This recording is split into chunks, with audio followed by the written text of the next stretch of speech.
1993-жылга туулганмын.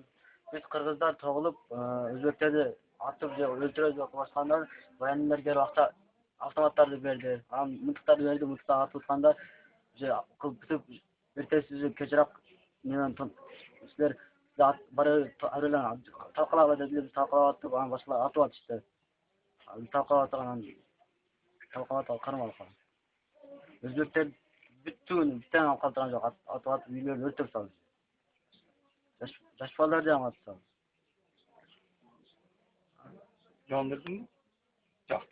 Мен Кенжебек Абдулаев 1993-жылы туулганмын. Биз кыргыздар чогулуп өзбектерди урабыз, атабыз деп атканда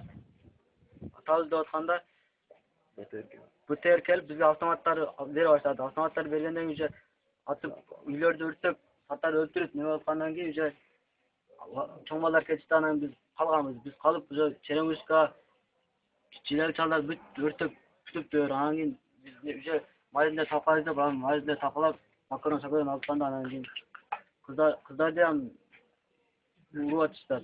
Изнасилие кылып атышты. Анан азыр неме кылып атканбыз? Ала урап аткандан карап калдык.